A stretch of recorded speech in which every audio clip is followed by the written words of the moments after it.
chupe. Bayanan ng lansangan, ikaw ay iingatan. Ihahatid ka ng ligtas sa iyong paroroonan. Protektado ka sa mga magigiting na chuper. Umulan umaraw, masasandalan parang pader.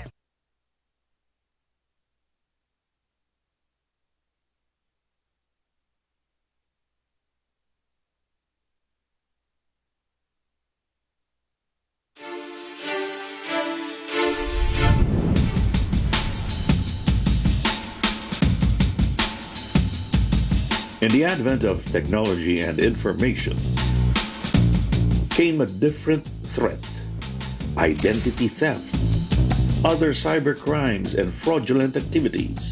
If information of individuals, whether personal or sensitive personal information, are not protected properly, this information may be used by cyber criminals to create and commit several activities that will compromise their financial life and reputational life.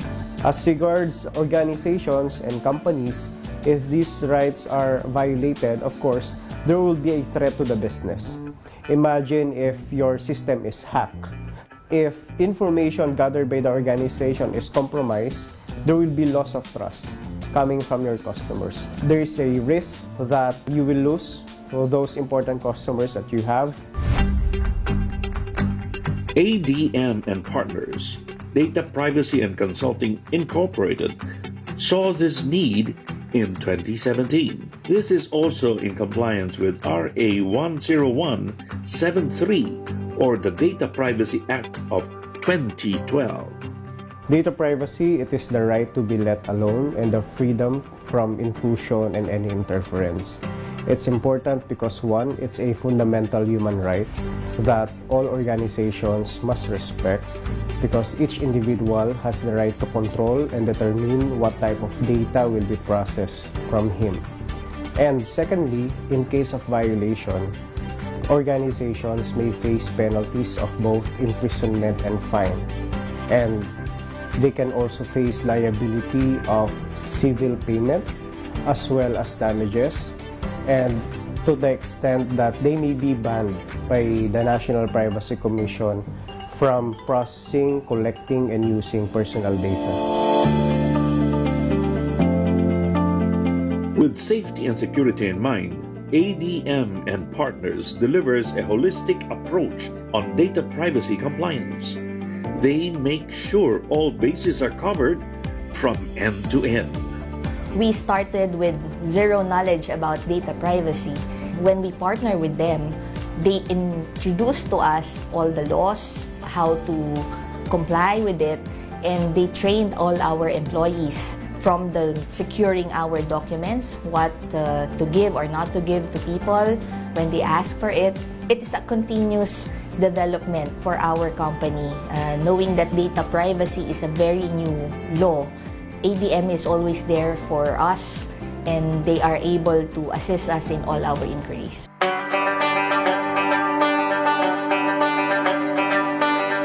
Data privacy is important and necessary in this day and age.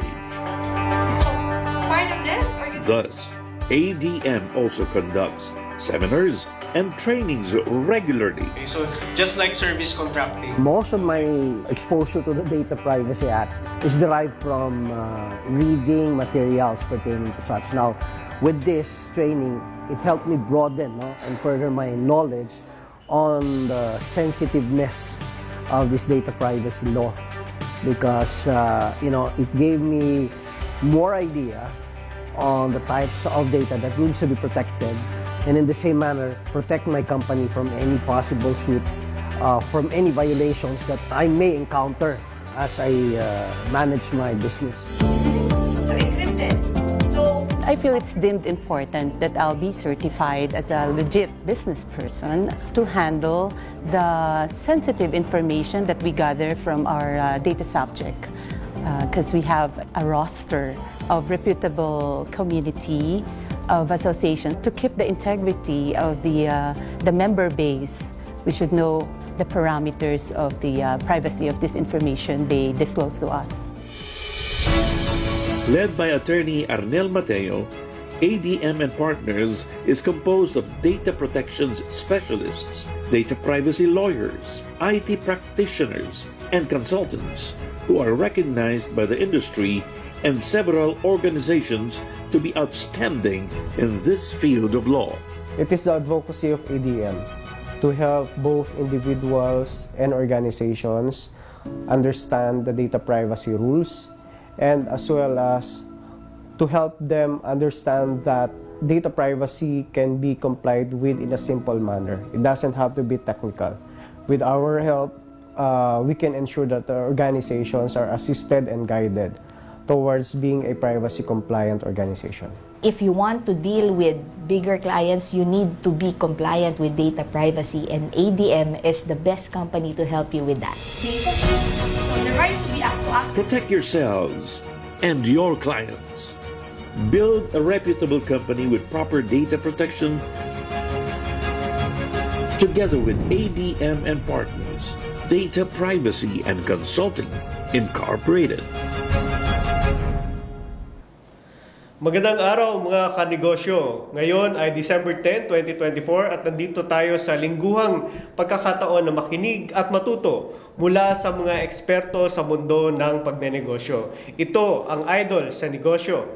This is a public service program that is meant to inspire aspiring entrepreneurs to recognize the worthiness of every profession, work, and vocation, and to help in the development of micro, small, and medium enterprises. Ako po si Attorney Arnel Mateo. I'm the President of PCCI-QC, the Voice of Business in Quezon City. At narito po tayo muli sa kaabang-abang na episode ng Idol sa Negosyo. Tayo ay mapapanood sa Idol sa Negosyo Facebook page at sa Vantage Point Media Facebook at YouTube. Sa ating mga manonood, kung meron po kayong komento, mga katanungan sa ating panauhin sa programa ngayong hapon, mag-chat lamang po kayo sa ating Facebook page sa Idol sa Negosyo. Please like, share, and subscribe. So ngayong araw na to mga kaibigan, tayo ay may espesyal na bisita. Isa po siyang young entrepreneur na nagtatagumpay sa kanyang piniling negosyo. Makakasama natin ngayong hapon ang presidente ng Maginhawa Food Community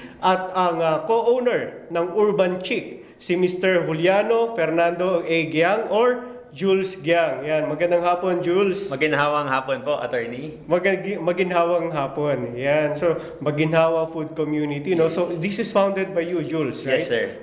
So, ano ba tong Maginhawa Food Community? So, attorney, we started itong Maginhawa Food Community 2021, so post-pandemic. Okay. Lahat ng mga restaurant sa Maginhawa napadapa dahil sa pandemya.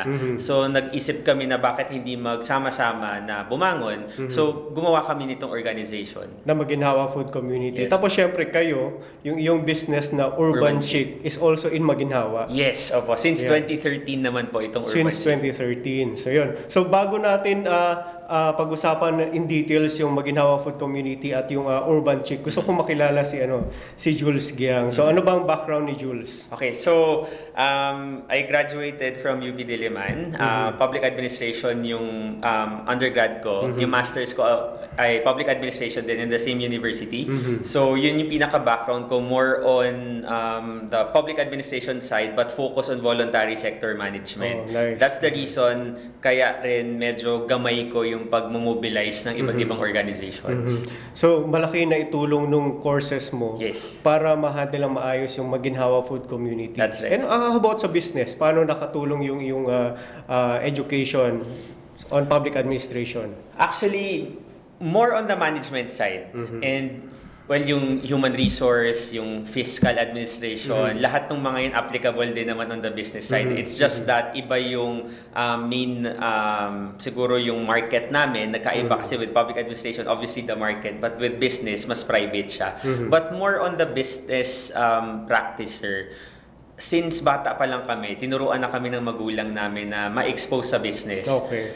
tuwing Christmas, naglalatag lang kami ng mga upuan at lamesa sa labas ng bahay. Wala pang restaurant sa Maginhawa na nagbebenta kami prutas. So noon pa lang sa Maginhawa ka na? Yes, yung doon na po family ako mo? lumaki. Okay. Doon na po. So yun po, nagbebenta kami, pinapatao ako, tsaka nagbebenta mismo ng mga prutas. Tapos eventually nakakuha kami ng maliit na pwesto sa may E. Rodriguez, isang maliit na eatery. So nung buong summer, araw-araw po kami doon nagbebenta mismo. So magandang training sa sir. So mga prutas yung binibenta nyo? Yes, pero nung doon sa may E-Rod na sir, more on ulam na talaga. Ulam, okay. So sino nagluluto? Yung mom ko. Yung mother mo? Mother ko talaga yung mahilig magluto. Tinuruan siya ng nanay ng dad ko. So yun, no, parang talagang bata pa lang pala, nagnenegosyo ka na. Pero while you were studying, are you active in the business or you're working? When I was in UP as a student, active ako sa student council. So more on ano po talaga, student leadership. Okay. Pero syempre in our initiatives, maraming business side din yon on how to generate income for the organization. So na-apply ko rin po siya dun sa business namin ngayon, Okay. and even sa Maginhawa Food Community. So as a student, ano ka, full-time, nakatutok ka? Full-time ako for 2 years. Tapos noon, naging working student ako nung kinuha ako ng PTV4 as a reporter at Okay. naging anchor eventually. So, nice, napagsasabay ko siya. So paano nag-start yung exposure mo sa parang news reporting ba to? Yes, opo. So, as a reporter, kinuha akong guest sa isang show nila. It was during the impeachment of then Chief Justice Corona. So, I was the youth representative. Nung natapos na po yung process na yon, inabsorb na po nila ako. Tapos tuloy-tuloy na. Nice. So, tapos parang from being a reporter, naging anchor ka. Yes, sa morning show. Oo. So you do this habang ikaw ay nag-aaral? Yes, sir. So paano mo ginagawa yun na you're studying and at the same time you're working? Kasi parang ano rin Mahirap yan, po. demanding rin na tayong pag-news anchor. Opo, kasi lalo na baguhan ako noon, yung news beat ko po talagang graveyard shift kami. So after ko mag-aral, diretso po ako doon para mag-abang ng balita, yung mga police Okay. reports, everything ganun po. So very challenging, pero sir, I think it was very humbling as well kasi talagang I started from the bottom. Tapos na tutunan ko po talaga yung ropes kung paano. So paano binilanse yung oras mo? Kasi syempre, hindi lahat kaya maging working student. Opo. Ano po, talagang didiskarte ka kung kailan ka mag-aaral, kailan ka magpapahinga, kailan ka Okay. kakain, lahat yun Oo. talagang time management po So talaga. sanay na sanay ka, no? Opo, until now na-apply ko naman siya. So parang simula bata pa lang, yung work ethics mo na nagbebenta ka ng prutas Opo. kasama ng family mo, nadala mo na hanggang sa maging working student Yes, ka. sir. Opo. Yan. So itong right now, are you still working or full-time ka na sa business? Actually, I'm currently working with a multi-international bank right now, a development bank. So, I'm working as communications coordinator there. Okay. So, on my free time, kapag na-produce ko na yung outputs ko for the day, I work on this passion, Okay. may passion project basically with MFC. And of course, tumutulong din ako on the finance side, on the communication marketing for the restaurant. So paano paano nakatulong yung pag-work mo dito sa development bank sa iyong ginagawa ngayon sa MFC? Ano po, siguro yung or perspective na sobrang macro perspective. Nakikita ko po how it works in other countries, lalo na kung paano titulungan ng development bank na to yung mga MSMEs. May mga best practices akong nakikita na pwede palang gawin siya Okay. dito sa Pilipinas. Ayun po. Okay. So itong ginagawa mo ngayon, nagnenegosyo ka and at the same time nandun ka sa development bank, no? So marami kasi na di-discourage na mag-start ng business while they're working. But for you, nagawa mo siya. No, so paano mo 'yon nagawa? Kasi parang this is not a decision on your part na mag-start ng business kasi yung business is nandiyan na. Yes. 'Di ba? So paano ba natin may encourage yung ating mga viewers na it's okay to have a business on the side while working? Actually, I think sa context namin, attorney, it's more on you really need to start somewhere. Sa context namin, actually, it's not just a personal business, it's a family business. Family so, business. malaking bagay na kung sa tingin mo hindi mo kakayanin mag-isa, important na meron kang kasama. Kung kaibigan mo man yan o kapamilya mo, it's just important lang po na talagang you really need to be transparent kung ano yung mga expectations sa bawat isa para hindi masira yung mga relations. Kasi di ba sir, usually doon nagkakaroon ng bahid lagi kapag Yes. magkaibigan or magkapamilya. So, important ano yung mga roles ninyo, anong expected from you. So sa inyong business, meron kayong rules sa Yes. family. Apo. No, so ano ba yung mga sample rules na yan? For example, syempre yung dad and mom ko very active pa rin. Kahit na marami akong gustong i-push na mga bagong approaches, Okay. I still respect their of course seniority as my parents, yes. and sila yung pinaka main owners talaga. So I try to approach it in a way na very respectfully. I try to convince them na this works in other businesses in other countries. Why not we try to explore din. So hindi ko siya parang ini-impose na gawin natin agad to. So sa business nyo, ilan kayo dyan na parang nakatutok? 5 kami, sir. Okay. Yeah, well, yung brother ko nag-PhD kasi, so virtually siya tumutulong. Pero mostly kaming 4. My father, mother, ako at yung sister ko. I see. Oh. Lahat ba kayo academically inclined sa family? Well, lahat kami UP. Opo. So, my sister still finishing her studies with UPOU naman. So, nagagamit namin lahat yung mga natutunan namin. Like, my sister is taking digital marketing. May ganung course pala sa UPOU. So, nagagamit niya for the marketing ng business namin. Yes. So, kasi di ba minsan parang sabi nila, diskarte or diploma. Di ba? Yes. Parang ganyan. Pero sa inyo, it worked both ways, you know? Yes. You have your education, very academic kayo, but at the same time, you're running your business. Yes, but if I may add, my mom actually wasn't able to finish school, but as I observe, yung diskarte niya, pinakamalakas talaga sa aming lahat. So, iba rin talaga na may perfect mix ng backgrounds. And I think yung mom talaga namin yung parang yung compass namin sa business namin. Okay. Tapos dito sa sa development bank na pinapasukan mo ngayon, you're doing this and at the same time parang you're a consultant, youth empowerment consultant. Yeah, I was a youth empowerment consultant with another development agency, international agency. Yes. But it was just for a while, sir. I think it was perfect na kasi diba sa Pilipinas hanggang 30 lang ang youth. So, it was a transition na patapos na yung youth ko. Tas kinuha ako ng UNDP. Okay. Para maging youth empowerment consultant for a few months para may elite na project. And then, yun na po, nag-focus na po ako sa Maginhawa Food Community. So, it was a good conclusion of my youth years. Yeah. So, paano yung day-to-day activity mo? Kasi you're still working, tapos Yes. you have your business, and I believe you're also teaching. Yes. Di ba? So, when do you do your teaching? I teach voluntary sector management with UP Open University. Weekly ba to? It's not really that demanding Okay. kasi Open University siya. Ang maganda po dito, hawak ng students yung oras nila. Okay. So ako, hawak ko rin yung oras ko kung kailan ako magtuturo na directly, but Okay. it's more on gumawa na kami ng modules na gagamitin ng students namin for the whole semester. But on a day-to-day attorney, of course, I need to report at least 8 hours with my daily work and output-based po So, siya. you still work every day 8 hours? Yes, not really on site, minsan work from home din kami. Yun yung isang rin po kasi learning nung office namin na kaya mo rin maging productive Yes. even work from home. So yun po, tas I balance it with my duties with Maginhawa Food Community, with Urban Chick, with UPOU. Ayan. Yung mga parents mo, di ba? Parang sila ngayon yung parang seniors doon sa Yes. business. So ano yung mga influence na binigay nila sa iyo na until now kasi yung iba kasi if you have your family business, Yes. most of the kids they don't follow, they don't join the business. So ano yung influence ng parents mo na kailangan papasok din ako sa Urban Chick at magiging active din ako sa management?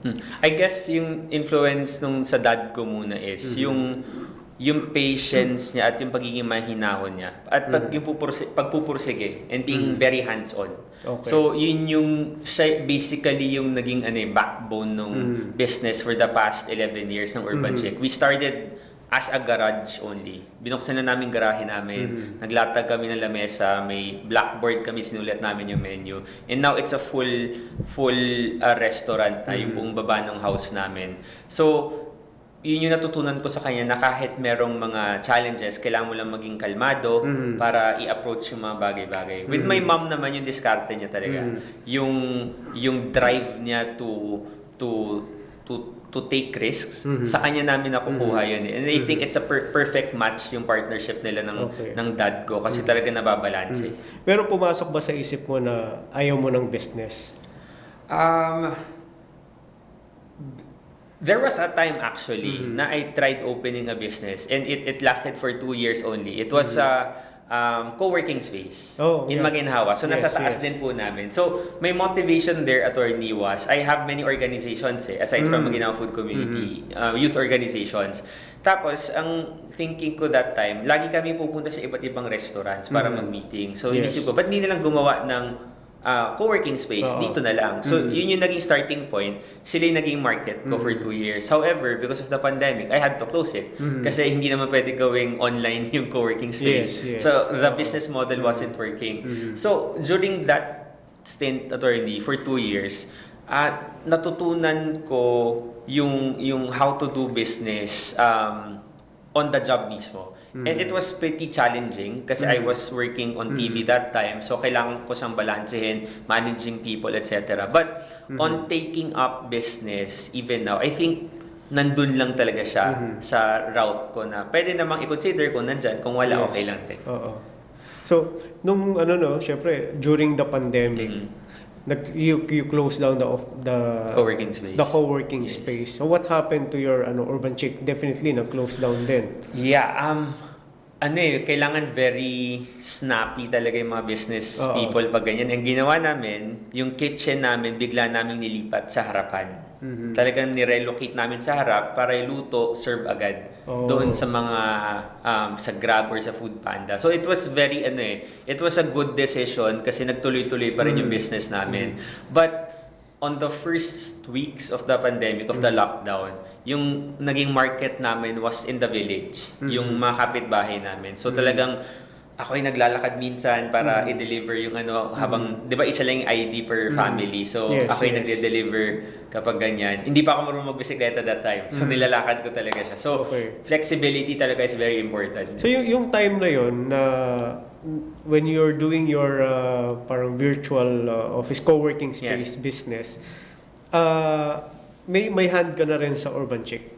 Yes, okay. So I've been helping the business for the marketing aspect, for bringing in people, kasi marami akong network. So yun yung natutulong ko that time. Bring in people, ibig sabihin customers. Yes, customers. Okay. So, and managing the staff as well. Kasi habang lumalaki resto, mas maraming staff din. Minsan yun yung sakit sa ulo ng ibang mga business owners on how to recruit the best people. So after the pandemic, sumagi ba sa isip mo na ibabalik ko tong yung co-working space? I was thinking, pero parang more on punta na ako sa MFC, yung direction ko. It's not really, it doesn't give me income, pero maganda yung community building kasi na nagagawa. And at the same time, meron kang yung Urban Chick. Yes. No? So, pag-usapan natin mamaya ang storya ng Urban Chick and more about the Maginhawa food community. So, magbabalik po ang Idol sa Negosyo. Let's pause for a break.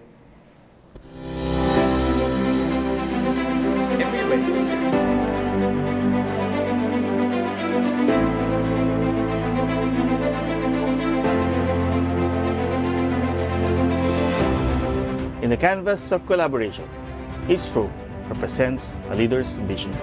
But it is the collective symphony of colors, a kaleidoscope that breathes life into every masterpiece.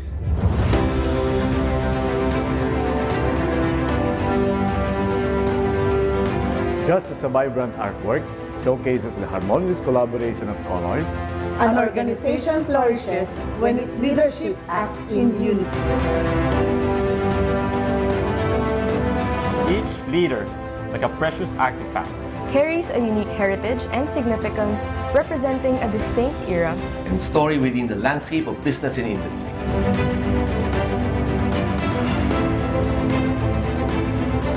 Like a rare piece of rock, leaders are uniquely shaped by their environments and experiences. Embodying resilience, adaptability, and strength.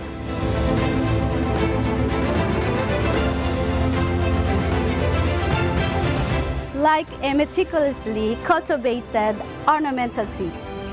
Leaders mirror its elegance and wisdom, gracefully guiding the organization Towards its future while honoring the roots of its foundation. As these new stewards step into their roles, they become guardians entrusted with preserving the legacy of entrepreneurship and fostering its evolution. Just as a curator would carefully tend to each artifact, our leaders nurture and protect the values of collaboration, innovation, environmental and ethical business practices.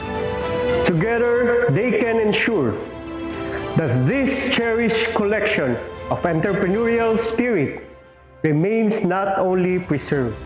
It is also richly rooted, celebrating the past. Shaping a dynamic and a resilient future for our business landscape. Together, as leaders and members of the Philippine Chamber of Commerce and Industry, Quezon City, we will act, we will deliver, and we will make a difference. Act, deliver, make a difference.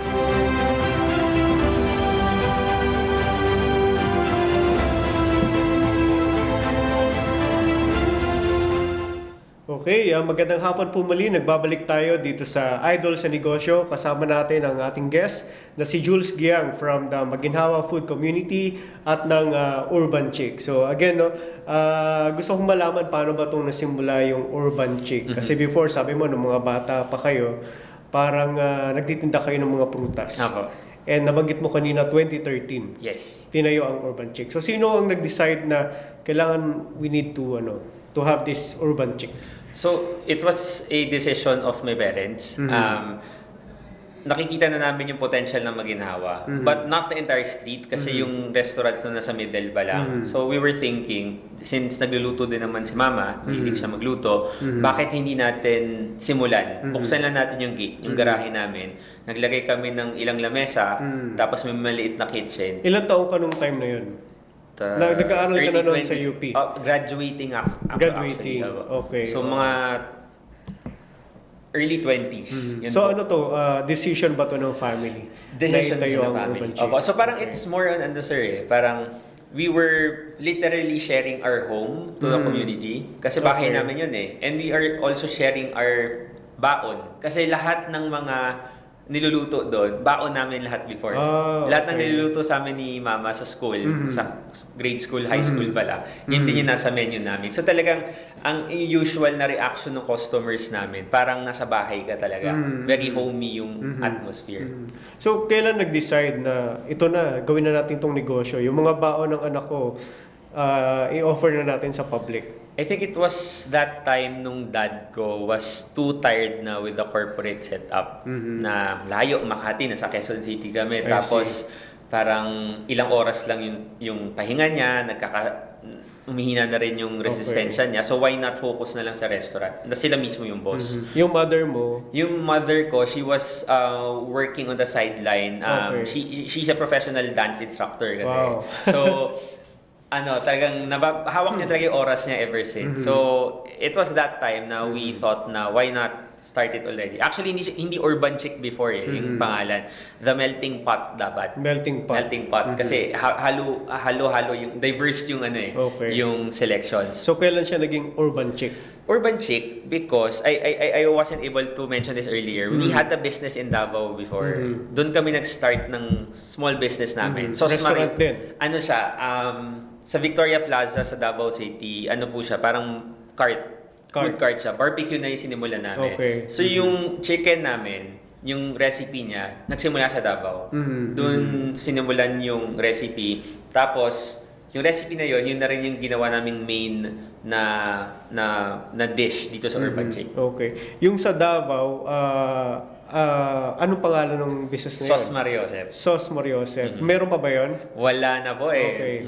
So right now, Urban Chick na Chick kayo. na talaga. Okay. So, nung 2013 ba siya melting pot? Nag-Urban Chick agad or it took how many years Hindi pa? na namin ni-launch yung melting pot. Naging Urban Chick na agad. It was my mom's decision na parang bringing the recipe of chicken namin from Davao to the urban area here in Manila. When you started yung melting pot Urban Chick, wala na yung sa Davao? Wala na po. Wala na. It was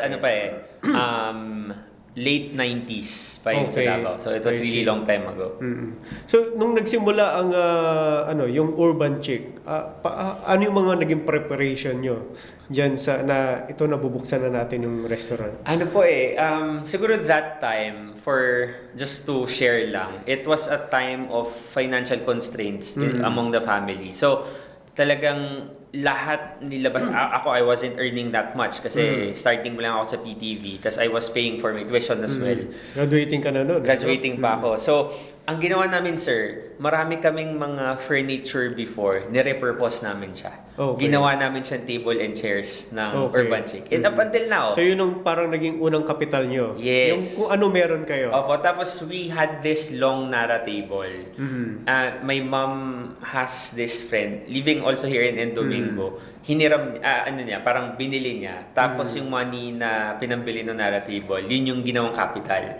So talagang kung ano yung nasa bahay, nire-purpose namin everything. Yun yung naging main capital namin. So kaya very sentimental sa amin yung restaurant. Nice. So pag pag nagne-negosyo, minsan wag mo isipin na kailangan puro bago yung gamit. Yes. Diba? Pwedeng kung ano yung meron ka, kung sa bahay yan, yun ang gamitin mo. Galing, gamit sir. mo sa bahay. Kasi parang ano lang yun parang mga kahoy na furniture.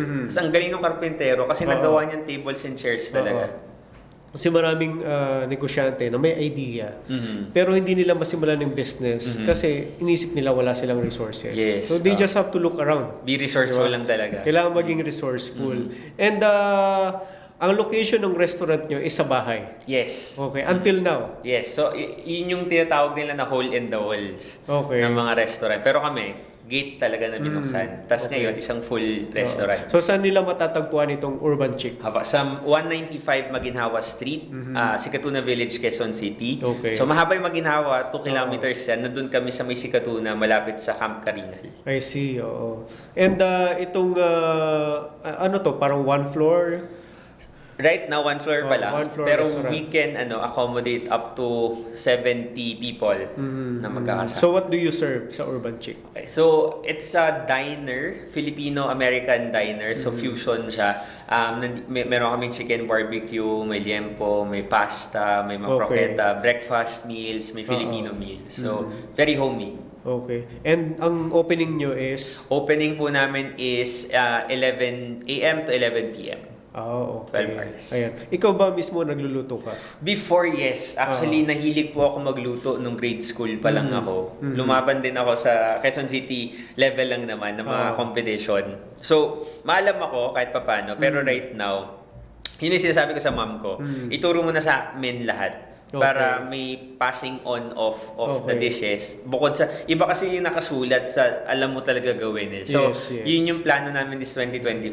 Kami magkakapatid, tuturuan na rin talaga on how to do it. I see. So, right now, mother nyo, nagluluto pa siya? May mga cooks na rin naman kami. So, well-trained na sila. So, they just follow the recipe? Yes, opo. So, talagang from time to time, we check the quality to make sure na same pa rin yung luto talaga. So, when you started your business, parang how formal it is? Dumaan ba kayo sa proseso na kailangan mag-document tayo, gawa tayo ng business plan? It was very informal. Okay. Very informal siya. Actually, dun sa pagpo-formalize ng business plan namin, ginawa na lang namin siya along the way. And to be honest, up until now, we're still doing it. Kasi nag-expand eh. And we're also planning to, kasi we only have one store right now. But in the pipeline na rin yung paggawa ng isa pang branch. At kapag naging successfully isang branch, ang sabi kasi ng mga friends namin in the franchising industry, that's the only way na mapapatunayan mo, mako-convince mo ibang tao na the brand is working. Yes, yes. So we need another branch po muna. Yan. So yung nag-open yung Urban Chic, ano yung naging reception ng tao? Well, syempre, usually naman, di ba, pag nagsisimula ka, ang una mong mga customers dyan, yung networks mo mismo, yung mga Yes, kaibigan mo, mga relatives mo. So, they were very supportive. Tapos nun, may days talaga na minsan zero sales ka. Kasi bago ka eh. Tapos hindi pa ganun karami yung mga kainan sa tabi mo. So talagang massive po talaga yung efforts namin na magpakilala. And during that time, may social media na nung time na yun, May di ba? Facebook naman 2013, Yes, pero hindi pa siya kasing lakas ngayon na everything is social media. Oo. So talagang umiikot pa kami sa UP noon para mamigay ng flyers. Yung traditional marketing. Yes, nagsusponsor kami ng mga events Yes, para may logo placement, mabanggit yung brand. Very important yung mga ganun.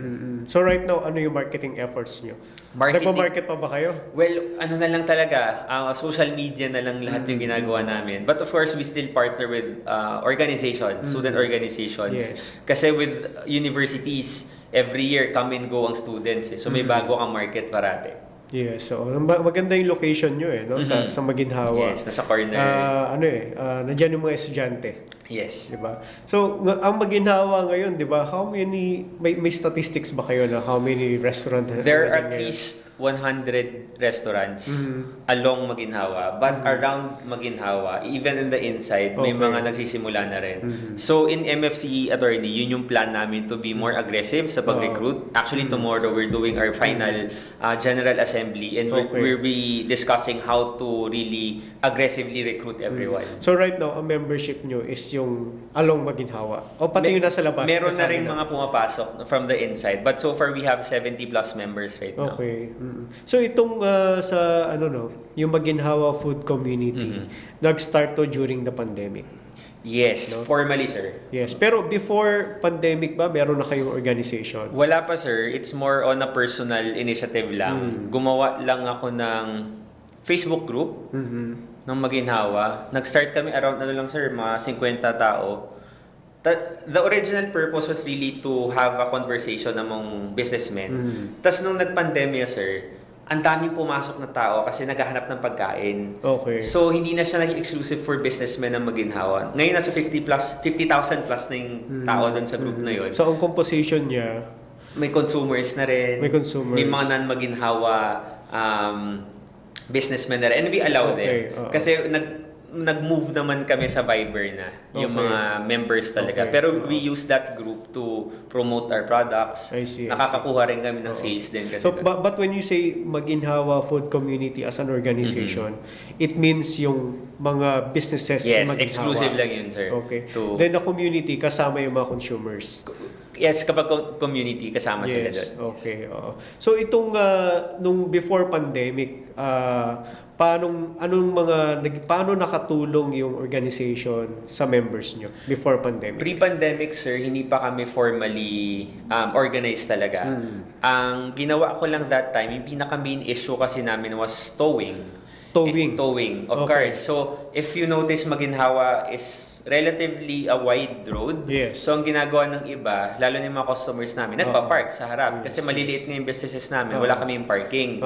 So, ang siya, parang push and pull yung policy, sir, na sa national, they say na bawal. But in the local, pwede. Okay. So, yun yung naging starting point actually na issue ng Maginhawa Food Community. Tapos, nung finormalize na namin siya, aside from the towing issue, in-expand na namin yung objectives namin. But initially, it was really towing.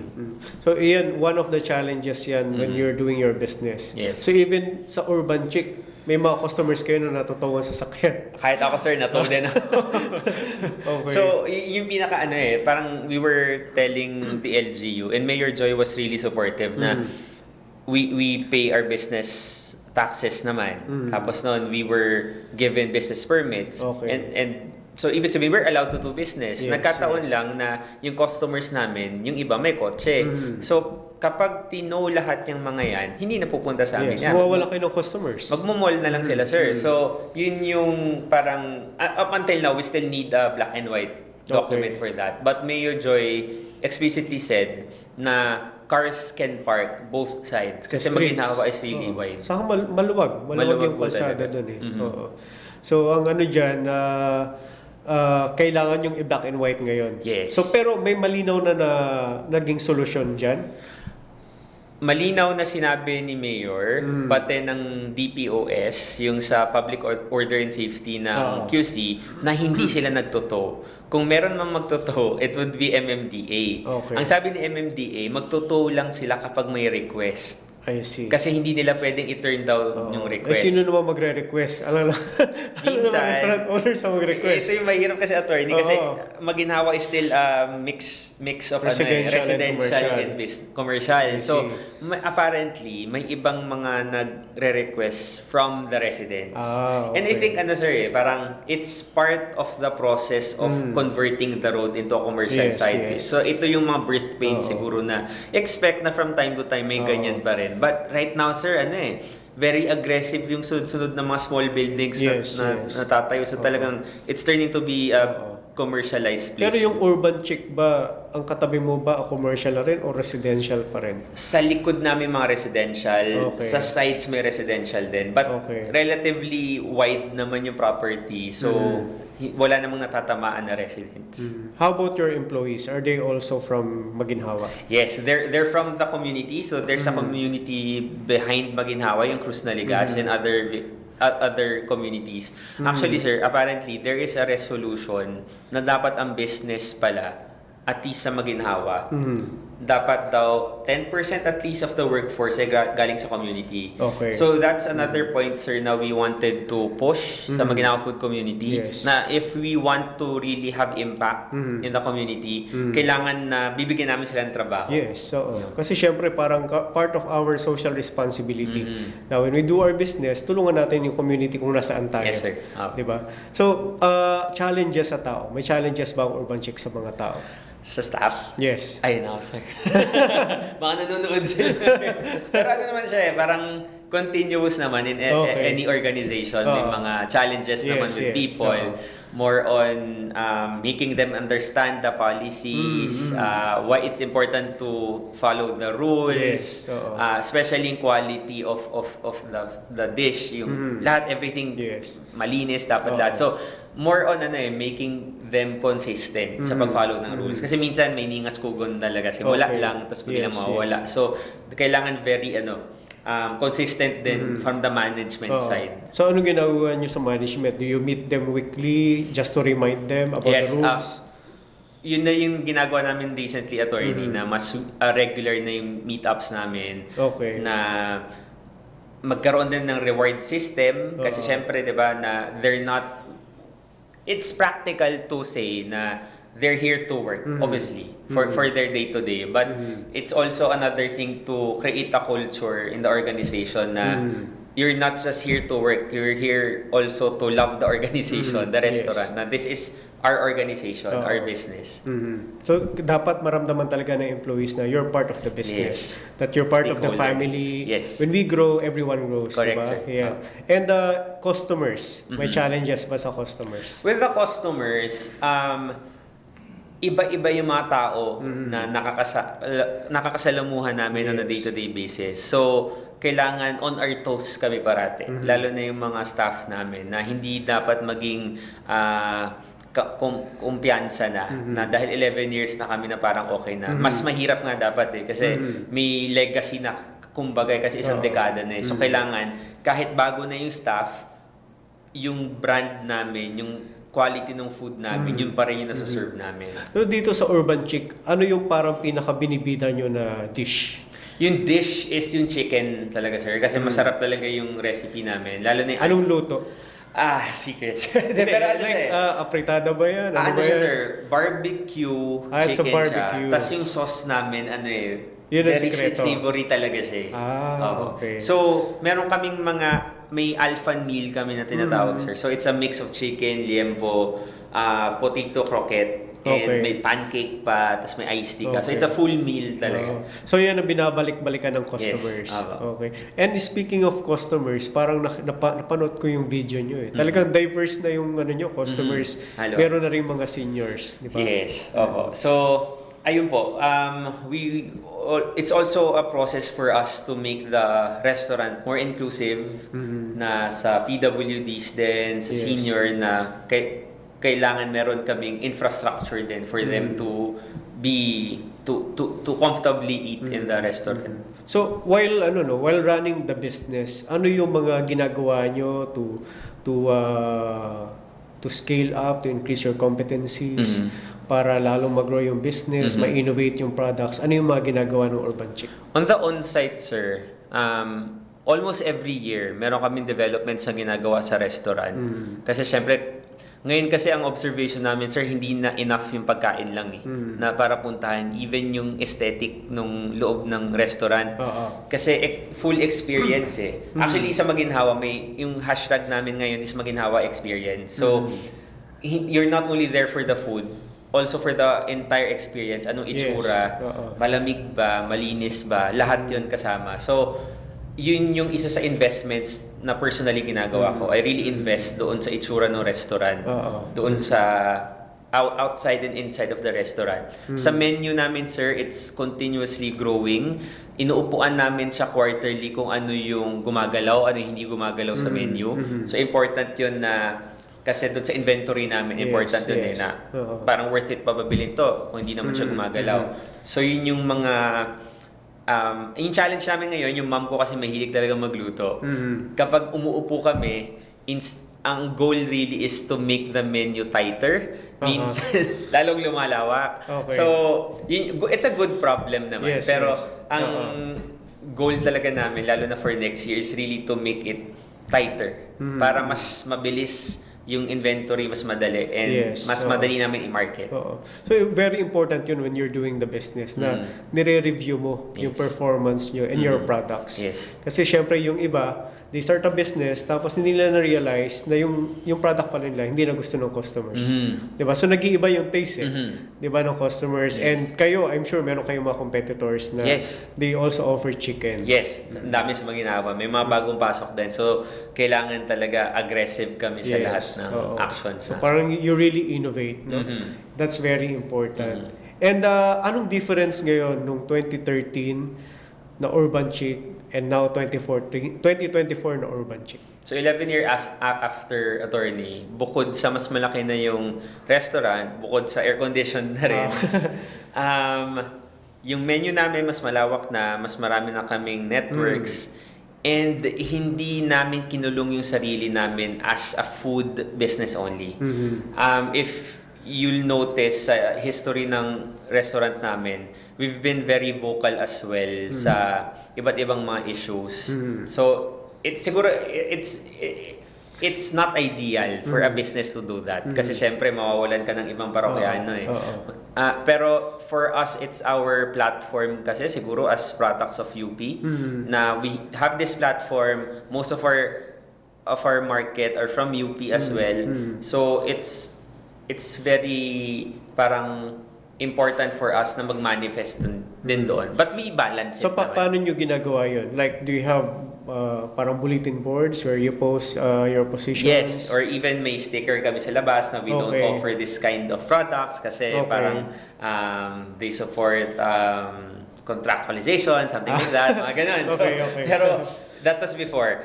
Recently, because of MFC as well, this year, nagsimula kami nung 25 pesos na donation for hot meal, lalo na for the Typhoon Karina. Kasi di ba stricken talaga yung Quezon City. So in one day, naka 700,000 kami na donation, sir. And na-realize namin na hindi namin kakayanin mag-isa to. Kasi 15,000 hot meals yun. So pinull-in namin si Maginhawa Food Community.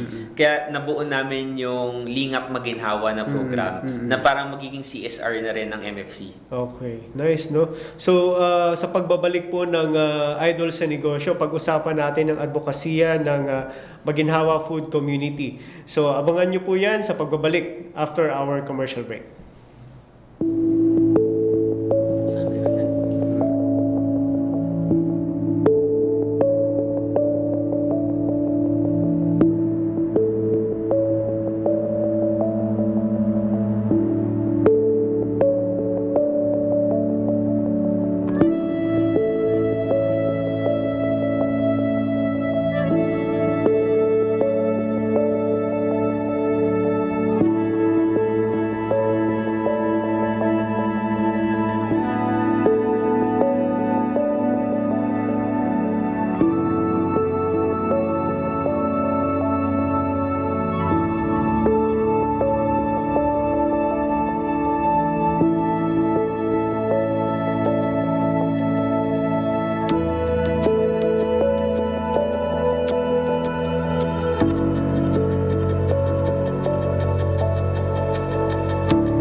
Okay, magandang hapon po muli. Nandito tayo sa Idol sa Negosyo kasama ang President ng Maginhawa Food Community at co-owner ng Urban Chic, si Jules Giang. So ngayon Jules, pag-usapan natin yung Maginhawa Food Community. Yes. So kanina nasimulan na natin yung ilang detalye about the MFC. So this started before pandemic, no? Informally. And right now, it's now a big organization registered with SEC. Yes, sir. Apo. So, we started formally 2021. So, nung wala ng lockdown. Pero initially kasi, I've been dealing with the QC Tourism Department, sila Ma'am Teta before. Tapos si Mayor din, Mayor Joy was very helpful. They were really encouraging me to create a formal organization. Kasi that would be easier for them to help Maginhawa. And that So time... paano naging madalas ang pag-uusap sa tourism? Dahil may mga concerns ang Maginhawa. Yes. Opo. Kasi lagi ko masasabi ko, ma'am, may towing na naman. Mawawala na kaming customer nito. So, yun na, parang eventually, sinabi nila na we really need to create an organization. Yes. So, what I did, I talked to several restaurants na interesado. So, around 5 to 10 people kami nagsimula ng MFC. And then, tuloy-tuloy ni recruitment kasi there are 4 villages in the area na stretch ng Maginhawa. So, lahat yun na hagip na namin. So, right now, 70 plus members na kami. And, 70? Opo, 70. Okay, nice. And what we do, aside from mga capacity building, kunwari this week, meron kaming ang UP at Ateneo, very helpful sa amin on training. Sila yung ginagawa nila kaming respondents sa mga studies nila. And very helpful sa amin kasi gumagawa sila ng mga modules na makakatulong sa restaurant. So we really appreciate that. And gumagawa rin kami ng mga regular events like the last weekend, yung Maginhawa Arts and Food Festival 2024. So far, naka-around 10 street events na kami. And it really helps not only Maginhawa, 10 street events since 2021? Yes. Okay. So, before, sir, as in, 50,000 pesos, hirap kami mag-raise para sa generator, para sa stage. Pero ngayon, because of QC na nandyan na rin, and may portfolio na kami, may mga sponsors na rin na naniniwala. So, kaya na namin mag-mount ng event na inattendan ng 20 to 30,000 people. Yeah, so, there was a time kasi na parang naging tahimik yung Maginhawa. Di ba? Yun po. So, ngayon, you have 10 events. How often yan? Like, every month meron kayo? Yun yung sinasabi ni Mayor. Which is natatawa ko. Sabi ko, Mayor, hindi naman. Siguro nagkakataon lang na lagi tayong magkausap. Kaya feeling niya maraming events lagi. Pero, ang usapan namin sa loob, sir, sa MFC is to really be definite kung ilan lang yung events. Kasi ayaw din namin matag na events-centric. So, isang Maginhawa Summerfest, isang Maginhawa Arts and Food Festival. Yung Summerfest namin, May, April or May, tapos yung Food Fest, may ordinance kasi to, sir, sa QC, dapat first Saturday of December. Tapos, kinukuha pa rin kami ng LGU tuwing June para sa Pride Month naman. So, kami po yung nag-handle ng mga merchants. Ayun po. So, yung tatlo lang. But for the rest, more on capacity building na at support sa mga restaurants na members namin. So, ngayon you have 70, but in Maginhawa, there's a total of 100 plus. So, ano ngayon yung parang selling point nyo para yung mga hindi pa nagme-member is mag-join sa Maginhawa Food Community? Well, for example, sir, pag may event kami, kasi may fee din yan kapag magsusstall ka, 70% off yung fees na kailangan mong bayaran for the stall and for other logistics. So that's number 1. Number 2, maraming mga opportunities from LGU. Kunyari kailangan nila ng 10 or 15 na merchants for this event. Yes. Sa amin kukunin. Kayong kausap directly. So yung bona fide members namin, doon namin ipepresenta. Tapos naglilista kami kung sino mga interesado. So parang yung opportunity meron from the members. Ang daming opportunities din. Yun din po yung mga capacity building na binibigay ng mga partners namin. Okay. And it's only at 1.5 pesos registration annually. So they pay that annually. So parang it's like parang do you consider yourself a business organization, an NGO? Actually, sir, very interesting kasi yun yung expertise ko supposedly. Voluntary sector management. Pero up until now, I'm still also thinking kung we're in the middle of business organization and as an NGO. So, malalaman namin siguro kapag mga on our 5th year, mga ganun. Yeah. So ano ngayon ang mga plans ng Maginhawa Food Community maliban dito sa mga 10 events per year? Parang you're now starting to create partnerships, Yes, diba, sir. with other organizations. Correct, sir. So, last MAFF, nung food festival namin, nagpirmahan kami with Banawe, Quezon City, Chinatown, and Barangay Capitolio. So, this is a very strategic partnership kasi we know that the QC Chinatown Development Group is a well-established organization. They've been there for the past decades, right? Especially parang very active sila sa food sector. Yes, opo. So, yesterday nga, nasa Christmas party po kami nila, pumunta kami.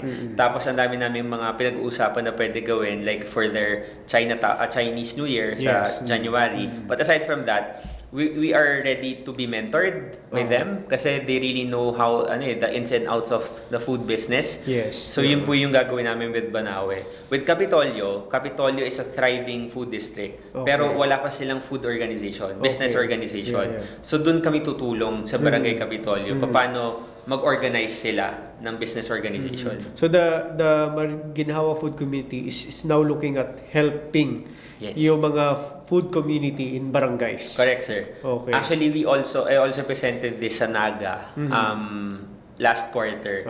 And may initial talks na rin on how to mobilize their MSMEs as well. Maganda yun, no? Kasi parang yung community natin, economically, natutulungan natin sila.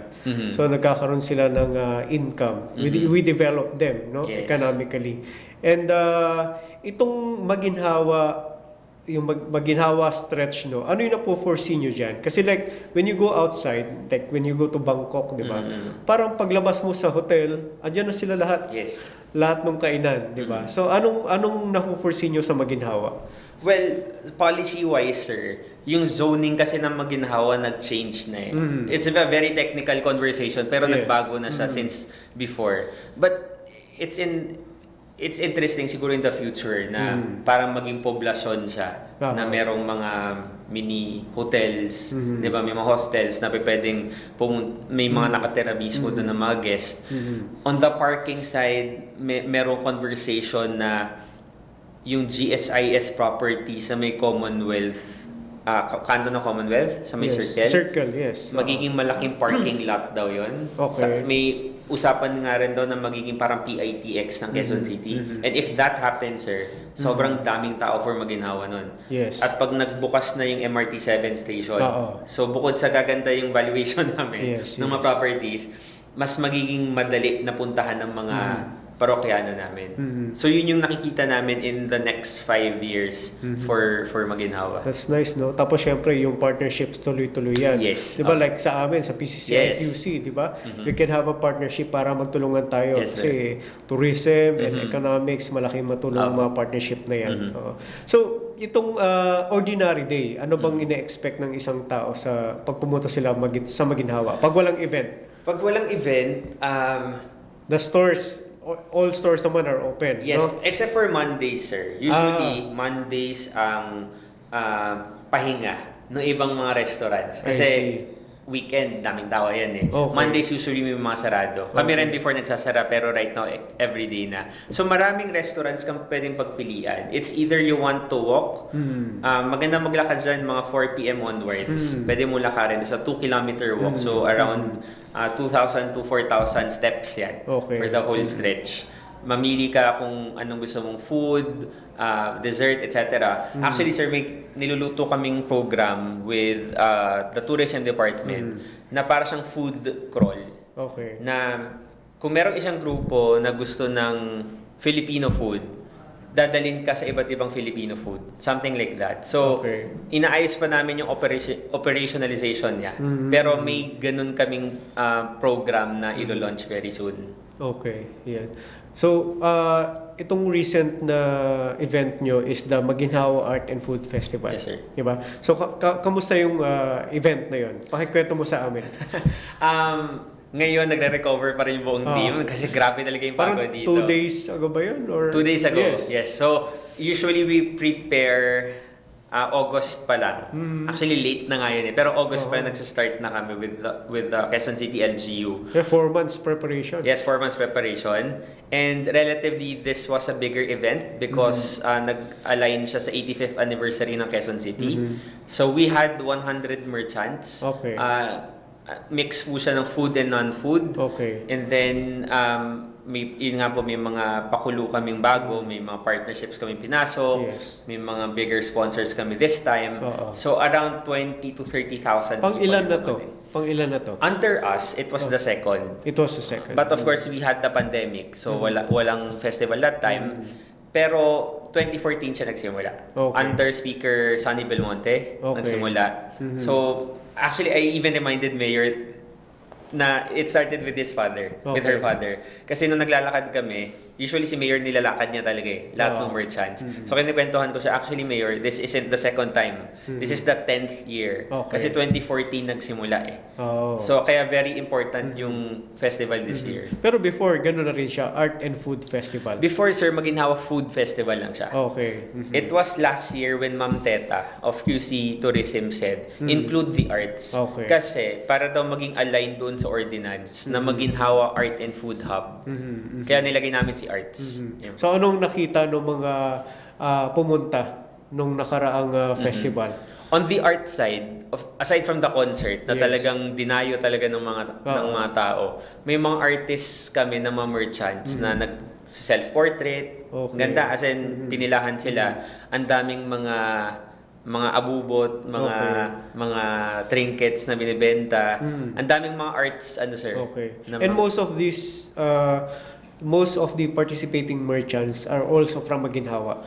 Not all. Not all, pero most, no? Yes, most. So, we also open it to outsiders. Kasi our thinking was, it's an opportunity for them to realize na there is a market in Maginhawa. So, parang, pwede pala dito. Para maganda sila dito, correct, diba? sir. Oo, ayun. Ma'am, may mga kakilala ko na nagpunta dyan na from outside, na outside Maginhawa sila. And talagang pumunta sila doon to check the market. No? And hindi sila nag-fail. Nakita nila, sabi mo, 30,000. Yes. So, paano nyo na-manage yung 30,000 people na yan? Very important yung role ng city, especially for the security. Yes. So, ang daming alignment meetings yun, sir, na this is how we can do it, yung mga contingency planning, lahat yun nilatag namin. And libre siya, di ba? Hindi siya ticketed. Ano ba to? Nung nagsimula kayo nung 2014, libre na siya? Libre talaga siya, sir. Okay. So, ang kita talaga dito is doon sa merchants. Okay. And of course, for the organization, kapag may pumasok from the sponsorship and kapag na-manage ng maayos yung mga funds, doon magkakaroon ng income yung organization. Okay. So, ano yung na-achieve natin dito sa ating festival? Well, right now, patuloy na pumapasok yung feedback from the merchants. I can say siguro 95% positive lahat. And sa kanila mismo nang gagaling na this was much better than last year. Kasi last year we were still benchmarking. So this year, masaya sila na it was the vibe was much better. Siguro yun, mas marami kaming merchants na nakuha. Ang dami nag-apply, sir. Almost 300 lahat. But hindi lahat napagbigyan. Hindi lahat. Kasi limited na din space namin. So, it's also probably in the next years, kung habaan pa ba namin. Baka dapat hindi na siya once a year. Yun din, sir. Kasi definitely may summer naman. Pero yung ganitong level na laki kasi, sir, parang ang agreement namin is na i-reserve lang namin siya for December. Okay. Kasi baka mawala yung spectacle niya. Yes. So, yung iba siguro mga pocket lang. Okay. So, yun, sir. Yung mga na-achieve namin, so far, nasa almost 2.5 million pesos yung consolidated income ng mga merchants. Hindi pa namin nabibilang doon kung ano yung kita ng mga establishments mismo kasi for sure marami rin yung kasi puno rin sila lahat. So talaga it was very good for business. Yung how about the residents? Kamusta naman yung mga residente? Yung residents, usually role ito ng barangay naman. So yun yung naging challenge namin that day kasi apparently hindi lahat aware nakatanggap ng letter. Kasi the barangay did their part, Okay. pero hindi lahat nakakuha. Even yung may mga clinics din na may isang doktora doon, kasi galit na galit. So, na-surprise sila. Oo, yung iba, well, Talaga? I can't say na lahat kasi parang konti lang naman yung lumapit sa akin. Pero may isang doktora galit na lumapit na may mga pasyente daw siya. So sabi ko, syempre, kailangan magnanimous ka, kalmado. Kasi you also need to understand, they're also a business din. So, sige po, basta may pasyente kayo, papapasukin namin yung cards kasi bawal eh. Pero kayo lang. And during that time lang. So, yun po. So talagang pasensya lang din talaga. yung Pero kailangan itong bigyan. Maginhawa Food Community, para lang siya sa mga food... Right now, sir, food businesses, but napag-usapan namin to have affiliates na related to business as well. Maganda yan, effective yan. In terms of Expansion din. expansion and of course, getting the feeling of inclusivity. Diba? Kasi like kami sa PCCI, talagang diverse yung aming membership. So, we also offer affiliate membership pag hindi ka taga Quezon City. Ayan. Parang honorary members sila, sir. Ano pa rin sila? Member pa rin Member sila, pa not rin. honorary. Pero sa affiliate membership, wala lang silang right to vote and be voted upon. Pero lahat ng activities kasali sila. Nice. Yan, oo. So, no, that's a good news na even non-food businesses in the future, pwede silang maging miyembro ng Maginhawa Food Community. Siguro yung mga members ng PCCI, di ba, pwede rin i-explore na mag-join sa Maginhawa Food Community. Yes, sir. Yes, oo. Ayan. So, itong maliban sa Maginhawa Food Community, parang marami ka pang ibang ginagawa eh, no? You're running a parang this National Alliance for Youth Student Leaders. Meron ka rin yung Young Southeast Asian Leaders. Parang marami kang activities for the youth. Yung mga yan, sir, yun yung organizations ko before. They're still alive. Yes. I'm still helping the leaders, but not directly the organization. But more on, mas active po ako dun sa 2030 Youth Force in the Philippines. Meron kang Youth Force in the Philippines. Apo. diba? So, I led that team 2016 to 2019. Sila po yung team na sinasabi ko, kaya ako gumawa nung co-working space ko. Hatch Hub yung pangalan niya. But right now, I'm serving as board chair of our trustees. So, tumutulong kami mag-advise doon sa team na nag-handle mismo, yung council namin. So, it's more on aligned with the sustainable development goals naman.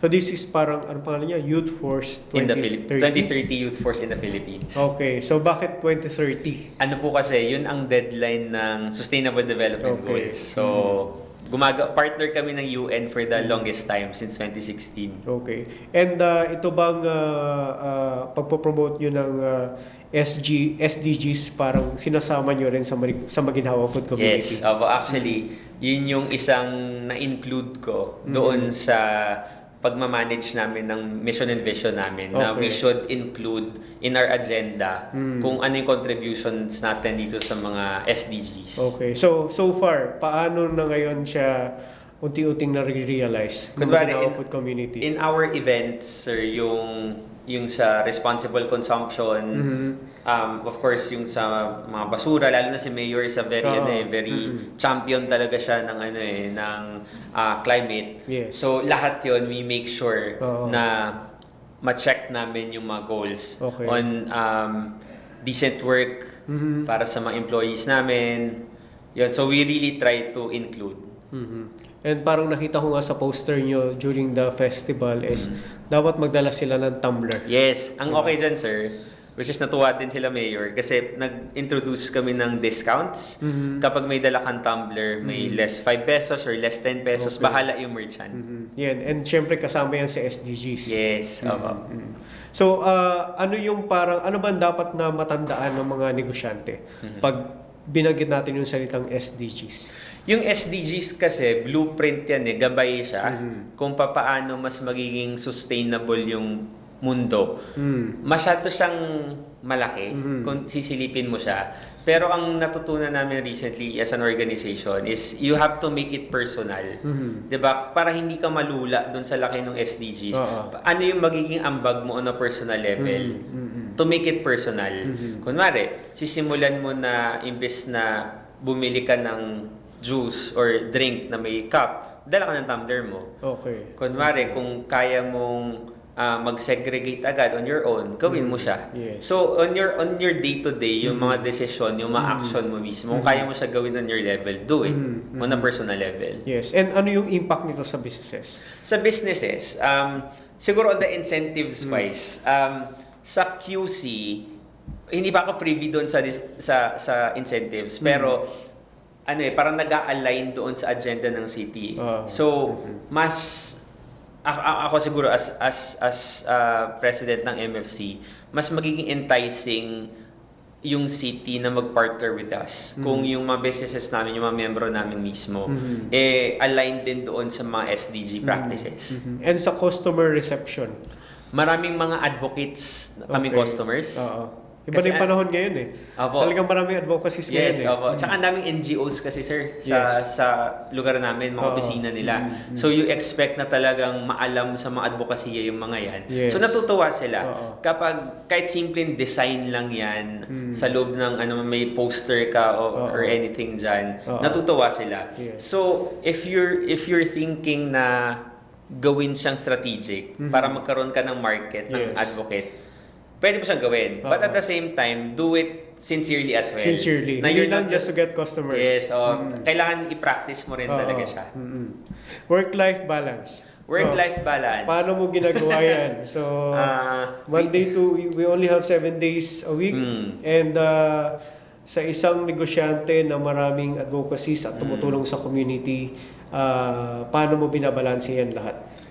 Ako ay manage my expectations, attorney. Kapag may event, alam kong mawawala yung work-life balance. Kasi talagang it's that sacrifice na you need to give at least for the next few months for that event. But I still try to balance everything na I go to the gym kasi meron namang malapit na gym doon sa amin.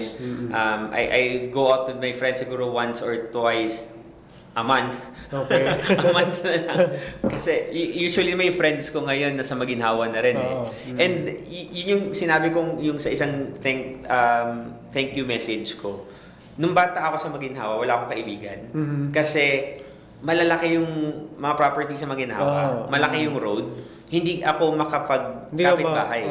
Hindi ako makalaro sa kalsada kasi malaki yung kalsada. So, yun, same din yung feel ng ibang mga business owners na nakatira sa Maginhawa na because of MFC, nagkaroon kami ng concept ng kapitbahay. So nagkaroon talaga ng community. And I think that's the reason kaya kami nag-work together. Kahit na we're busy with our businesses, siguro 60 to 70% of our time sa MFC. Kasi we find joy and pleasure din na like-minded yung mga kasama na. Parang hindi lang siya business, parang you're establishing relationship. Yes, relationship building po talaga. Yes, so parang among yourselves, parang mas naging mas masaya yung paggawa ng business. Yes. Diba? Yan. So sa ating mga entrepreneurs na nanonood, so patapos na ang ating programa, ano yung mabibigay mong advice sa kanila?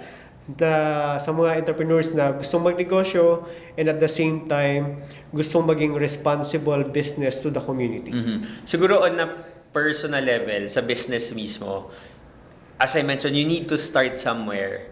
Kailangan mong gawin lang talaga. Di ba sabi ng isang brand, just do it. Gawin mo lang, tas dun mo masusubukan. Kasi kung puro nasa isip lang, puro nasa papel lang lahat, iba siya kapag nasa actual na.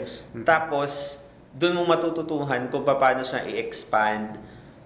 Okay lang na magkamali, okay lang na mag-fail. Kasi doon sa mga pagkadapa mo, doon mo matututuhan bumangon. Marami kang mga learnings na babaunin na eventually magpapatibay sa'yo as a business person or even as a person. So yun, simulan mo lang siya and always be with the right people. Kasi sila yung mga magpo-push sa'yo to create the right decisions. Kasi kahit pakaibigan mo yan, kung sa tingin mong wala kang makukuha na benefit for your business at hindi ka mag-grow, just choose the right people. So yun po yun na personal level. Kapag business person ka na, or if you just really want to create something for your community, make sure na ikaw mismo pinapractice mo. Practice what you preach. Yes, kasi kung ikaw mismo hindi naman pala sincere dun sa ginagawa pinaglalaban mo, hindi mag-flourish yung community mo. So, ayun, make sure na you're a good example for your community and create stakeholders din na hindi lang sa'yo to. It's a community effort. So always make everyone feel na this is ours. The initiative is ours and not just yours alone. Yeah, napakaganda ng sinabi ni Jules. So sa ating mga negosyante, huwag kayong matakot. Just do it. You start somewhere. And at the same time, kung meron kayong mga advocacies, be sincere. So, ikaw mismo, simulan mo sa sarili mo.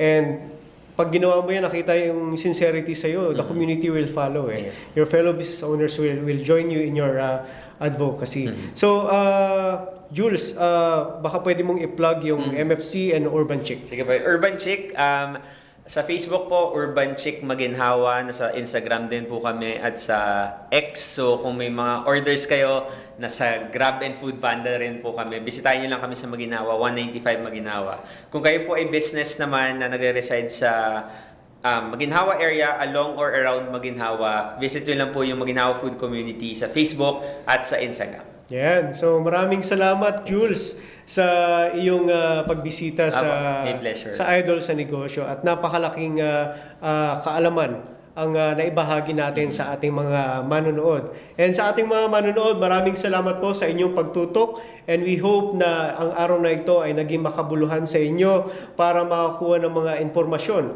para kayo ay ma-inspire sa inyong pagnenegosyo. So patuloy tayong makinig, matuto at maging bibo sa mundo ng negosyo. Samahan nyo kami sa mga susunod na Martes para sa mas marami pang kaalaman at inspirasyon sa pagnenegosyo. Ingat po ang lahat at magpatuloy sa pagtupad ng ating mga pangarap.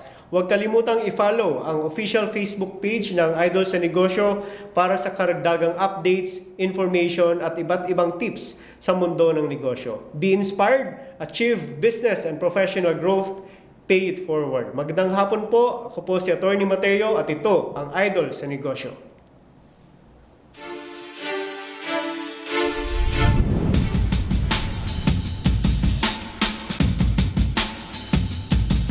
In the advent of technology and information came a different threat: identity theft, other cybercrimes, and fraudulent activities. If information of individuals, whether personal or sensitive personal information, are not protected properly, this information may be used by cyber criminals to create and commit several activities that will compromise their financial life and reputational life. As regards organizations and companies, if these rights are violated, of course, there will be a threat to the business. Imagine if your system is hacked. If information gathered by the organization is compromised, there will be loss of trust coming from your customers. There is a risk that you will lose those important customers that you have. ADM and Partners, Data Privacy and Consulting Incorporated, saw this need in 2017. This is also in compliance with RA 10173 or the Data Privacy Act of 2012. Data privacy, it is the right to be let alone and the freedom from intrusion and any interference.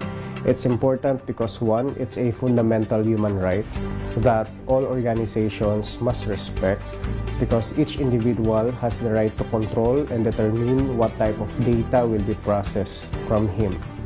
And secondly, in case of violation, organizations may face penalties of both imprisonment and fine. And they can also face liability of civil payment as well as damages, and to the extent that they may be banned by the National Privacy Commission from processing, collecting, and using personal data. With safety and security in mind, ADM and Partners delivers a holistic approach on data privacy compliance. They make sure all bases are covered from end to end. We started with zero knowledge about data privacy. When we partner with them, they introduce to us all the laws, how to comply with it, and they trained all our employees from the securing our documents, what to give or not to give to people, when they ask for it. It is a continuous development for our company. Knowing that data privacy is a very new law, ADM is always there for us, and they are able to assist us in all our inquiries.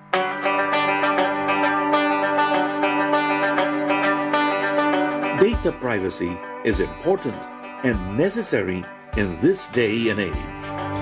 So, part of this, Thus, ADM also conducts seminars and trainings regularly. So, just like service contracting. Most of my exposure to the Data Privacy Act is derived from reading materials pertaining to such. Now, with this training, it helped me broaden and further my knowledge on the sensitiveness of this data privacy law, because it gave me more idea on the types of data that needs to be protected, and in the same manner protect my company from any possible suit, from any violations that I may encounter as I manage my business.